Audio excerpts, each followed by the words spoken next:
Argentine کا ایک شہری انڈے خریدنے کے لیے سٹور پہ جاتا ہے، انڈوں کا ایک کارٹن اٹھاتا ہے، لا کے اسے کاؤنٹر پہ رکھتا ہے اور دکاندار سے اس کی قیمت پوچھتا ہے۔ دکاندار انڈوں کی قیمت پہلے کی قیمت سے معمول سے کچھ زیادہ بتاتا ہے، تو شہری نے پوچھا اچانک قیمت کیوں بڑھ گئی؟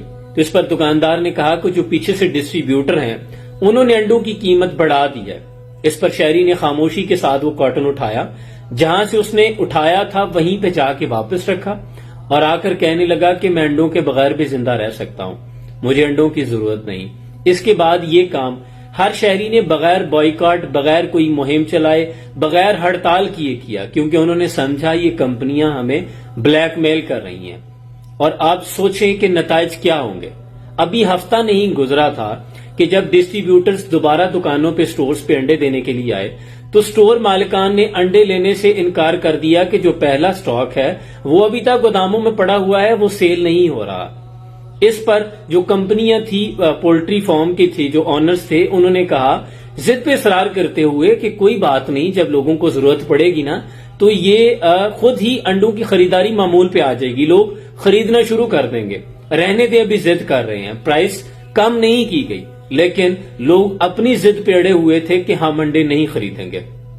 ابھی کچھ دن گزرے تھے کہ جو پولٹری فارم کے مالکان تھے انہوں نے ایک میٹنگ کی اور قیمت کو دوبارہ جو پہلے کی قیمت تھی انڈوں کی اس پہ لانے کا فیصلہ کیا، لیکن لوگ ابھی تک اپنی ضد پہ ہیں کیونکہ انہوں نے سمجھا یہ ہمیں بلیک میل کر رہے ہیں، ان کو اس بات کی پنشمنٹ ملنی چاہیے۔ اس کے بعد مالکان نے دوبارہ میٹنگ کی کہ ہم انسالوینٹ ہو رہے ہیں، دیوالیہ ہونے کو ہیں۔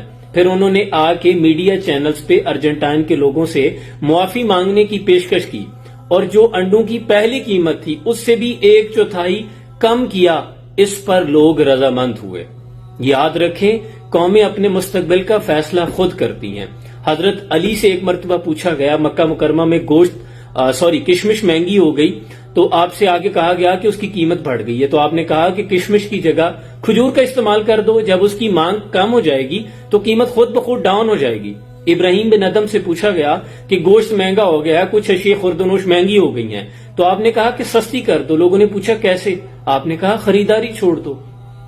یہ مہذب معاشرے ہوتے ہیں وہ ایسا کرتے ہیں، لیکن صد افسوس ہمارے ہاں پتہ چل جائے چیز مہنگی ہونے والی ہے، پٹرول مہنگا ہونے والا ہے، سٹاک کرنا شروع کر دیتے ہیں، لائنیں لگ جاتی ہیں، جا کے احتجاج کرنے کی بجائے ہم گھروں میں سٹور کرنے لگتے ہیں۔